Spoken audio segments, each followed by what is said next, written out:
오늘의 말씀 누가복음 1장 26절부터 38절 말씀. 하나님 아버지, 한 주를 시작하는 월요일 아침 이 시간에도 주님의 그대를 삼함으로 주 앞에 나갑니다.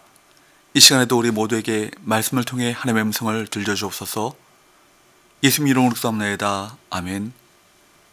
할렐루야. 성경의 성도 여러분, 오늘 하루도 하나님의 은혜와 평강이 여러분의 삶에 넘쳐나길 축복합니다. 오늘 우리에게 주시는 하나님의 말씀은 누가복음 1장 26절에서 38절까지의 말씀입니다. 복음은 우리에게 믿음을 요구합니다. 죄인을 구원하는 복음의 역사는 전능하신 하나님을 신뢰하는 믿음 안에서만 가능합니다. 하나님의 아들이 인간의 몸을 입고 구원자로 이 땅에 오시는 일은 상식적으로 불가능하지만 하나님께서는 분명히 그 일을 이루셨습니다. 엘리사벳이 임신한 지 6달이 되었을 때 천사 가브리엘이 갈릴리 나사렛 동네에 있는 마리아를 찾아갑니다. 26절, 27절, 여섯째 달에 천사 가브리엘이 하나님의 보내심을 받아 갈릴리 나사렛의 한 동네에 가서 다윗의 자손 요셉이라는 사람과 약혼한 처녀에게 이르니 그 처녀의 이름은 마리아라. 이제 구원 역사의 절정에 이르는 두 번째 단계입니다. 그 무대는 천사가 사가랴를 만났던 예루살렘에서 멀리 떨어진 나사렛이고 주인공은 처녀 마리아입니다. 마리아는 동정녀로서 법적으로는 결혼한 상태로 간주하지만 남자와 함께 살거나 동침하지 않은 약혼 관계에 있습니다. 천사 가브리엘은 마리아에게 뭐라고 말합니까? 28절, 그에게 들어가 이르되 은혜를 받은 자여 평안할지어다, 주께서 너와 함께 하시도다 하니. 마리아는 하나님께 은혜를 받은 자입니다. 이는 그녀가 하나님의 구원 계획에 특별한 도구로 사용될 것이라는 뜻입니다. 29절, 처녀가 그 말을 듣고 놀라 이런 인사가 어찌함인가 생각하며 마리아는 크게 놀라고 당황스러워합니다. 천사의 등장만으로 10대 소녀는 충분히 혼란스러웠을 것이며 하나님의 임재가 무엇을 의미하는지 의아했을 것입니다. 30절, 천사가 이르되 마리아여 무서워하지 말라, 내가 하나님께 은혜를 입었느니라. 천사는 그런 마리아를 이해하고 무서워하지 말라고 위로합니다. 은혜는 무엇입니까? 하나님께로부터 오는 분에 넘치는 호의입니다. 복음은 하나님이 주시는 은혜이죠. 이 은혜는 모든 두려움을 제거합니다. 31절, 보라 내가 잉태하여 아들 낳으리니 그 이름을 예수라 하라. 천사는 마리아에게 예수, 즉 여호와는 구원이시다 라는 이름을 가진 신적인 아기의 탄생 소식을 전합니다. 32절, 33절, 그가 큰 자가 되고 지극히 높으신 이의 아들이라 일컬어질 것이요 주 하나님께서 그 조상 다윗의 왕위를 그에게 주시리니 영원히 야곱의 집을 왕으로 다스리실 것이며 그 나라가 무궁하리라. 가브리엘은 그 아기가 하나님의 아들이라는 칭호와 다윗의 왕위를 이어받아 모든 이스라엘을 영원히 통치할 것이며 그 나라는 무궁할 것이라고 전합니다. 하나님은 이 땅에 예수 그리스도를 통해 그 나라를 이루시는 전능하신 주권자이십니다. 복음을 믿는다는 것은 바로 그 나라의 능력과 통치를 받아들이는 것입니다. 우리는 복음을 통해 죄와 죽음에서 벗어나 자유와 생명을 누리는 하나님의 나라로 들어갑니다. 마리아는 혼란 가운데 빠졌고 의문을 가졌습니다. 34절, 마리아가 천사에게 말하되 나는 남자를 알지 못하니 어찌 일이 있으리이까? 여기에 보면 마리아의 첫 번째 반응은 무엇입니까? 어떻게 이런 일이? 라는 반응입니다. 마리아가 생각할 때는 이것은 도저히 이루어질 수 없는 일입니다.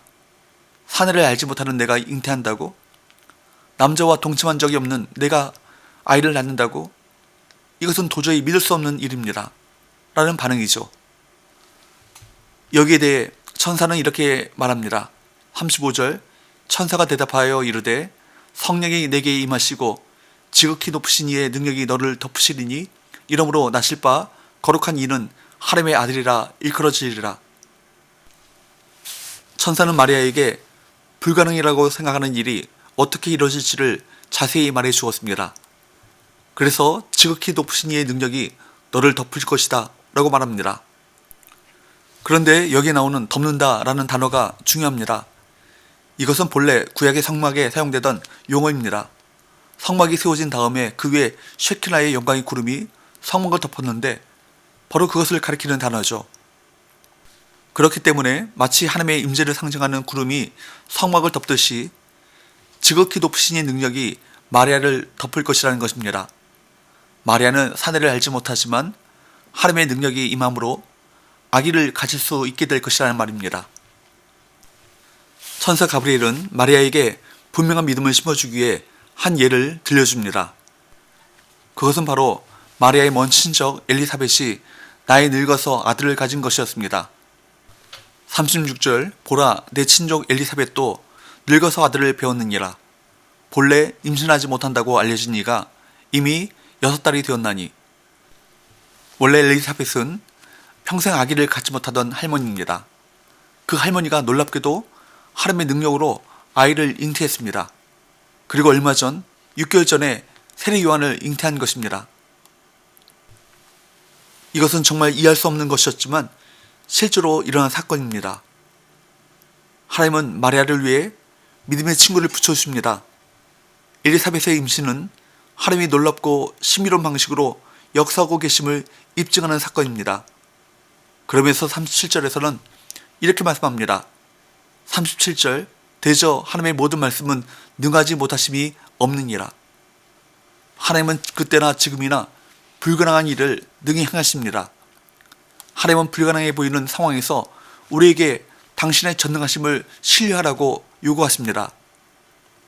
38절 마리아가 이르되 주의 여종이 오니 말씀대로 내게 이루어지이다 하매 천사가 떠나가니라. 주의 여종이 오니 말씀대로 내게 이루어지이다. 보십시오.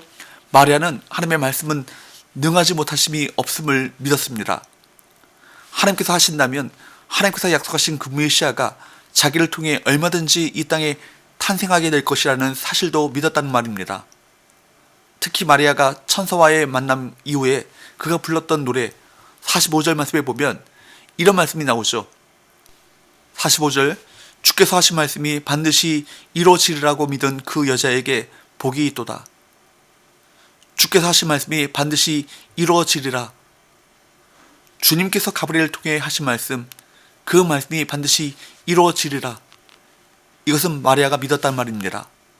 마리아는 하나님의 능력, 곧 성령님의 능력을 신뢰한 것입니다.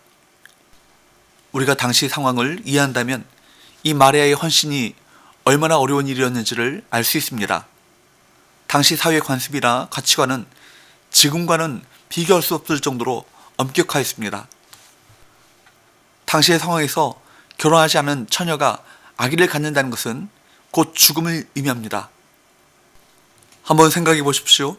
아직 결혼도 하지 않은 마리아가 아기를 가졌다는 소문이 떠돌게 될 때 마리아는 갖은 수모와 수치를 겪어야 할 것입니다. 만약 이 소문이 요셉에게 들리면 당장 약혼한 것을 파혼하자고 할 것입니다. 그러면 그는 평생 부정한 여인으로 찍혀서 행복한 삶을 살 수 없을 것입니다. 그럼에도 불구하고 마리아는 순종하기로 결단합니다. 그는 자신의 행복을 생각하지 않고 자신의 삶 전부를 하나님께 드립니다. 그리고 하나님의 뜻을 이루기 위해서 자신은 어떤 고난도 어떤 값비싼 대가도 치르겠다고 각오하고 있습니다. 사랑하는 여러분, 오늘 말씀에서 마리아가 혼란스러워한 것은 당연한 반응입니다. 그러나 하나님은 그녀에게 특별한 은혜를 주셨고 그녀가 하나님을 신뢰하며 믿음으로 순종하게 하셨습니다. 마리아의 곁에는 기적의 증인인 엘리사벳도 있었습니다. 우리 역시 복음에 나타난 하나님의 은혜와 능력을 신뢰하며 믿음으로 순종해야 할 것입니다. 그럴 때 하나님의 나라가 우리에게 기적같이 임할 것입니다. 기도합시다. 하나님 아버지, 연약하고 미천한 저희에게 은혜를 베풀어 주셔서 하나님의 놀라운 역사를 감당하게 하시니 감사드립니다. 오늘 마리아와 같은 하나님께 대한 믿음과 말씀의 순종이 저희 모두에게 있게 하여 주옵소서. 예수님의 거룩하신 이름으로 기도합나이다. 아멘.